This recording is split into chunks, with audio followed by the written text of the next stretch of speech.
అసలు నన్ను అడిగితే తెలుగుదేశం వాళ్ళకు కూడా గుండె మీద చేసుకొని చెప్పమను, ఆయన చేసిన పథకాలు బాగలేవని చెప్పమను. ఖచ్చితంగా వాళ్ళ మనసులో కూడా ఆయన మీద అభిమానం ఉంటుంది. కాకపోతే ఏదో మేము పరిపాలన చేయాలా, మేము మండలంలో పోయి కూర్చోవాలా, అవతల రానియకూడదు, అది తప్పితే 2.5 తల్లే వాళ్ళ దమ్మల మీద చేసుకొని మొగోడు ఎవడని చెప్పమని ఆయన చేయలేదు. ఎక్కడే సీనా చెట్లకేమి, కందులకేమి, ఎన్ని వస్తాండే ఏమి కథ, రైతులకు అన్ని బాగుండాలి. సామాన్యుడు కూడా మహాజ్ఞాని అయినాడు, ఆయన చదువు చెప్పించినాడు. ఎవరయ్యా యా ప్రభుత్వం వాళ్ళు ఐక్యరాజ్య సమితికి 10 మంది ఆడపిల్లలను పంపించినాడంటే ఏం సామాన్యమైన పని. అది మన దేశంలో మన రాష్ట్రంలో చదువు ఎట్లుంది ఏమి కథ అక్కడ వినిపించొచ్చినారు మన వాళ్ళు.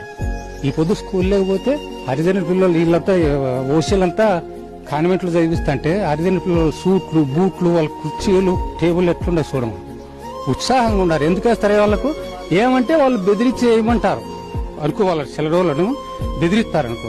కాకపోతే ఊళ్ళో అంటారు, వాళ్ళు చేసిపోతే వాళ్ళు చేస్తారు. అది మాత్రం కాదు. ఎవరన్నా కానీ పాలిచ్చి ఆవును కట్టేసుకుంటారు, తన్ని ఆవును కట్టేసుకుంటారు. చంద్రబాబు నాయుడు కూడా అదే చేస్తా ఉన్నారు. అది కరెక్ట్. ఆయన చెప్పుకున్నాడు, నేను తన్నే గేదెను నన్నేటి కూర్చునే. ఇంకోటి మన ఏదో టీవీలో చూపించరే 14 నుంచి 19 వరకు మన వ్యవస్థ ఎత్తుందంటే బాదుడే బాదుడు అని అంటే మందేంది లేదు అనేది ఆయన మనసులో ఉంది, చెప్పేసినాడు. సొంత జిల్లాలు ఇప్పుడు విమర్శలు చేస్తా ఉన్నారు. షర్మిల మందికి నేను మీటింగ్ లో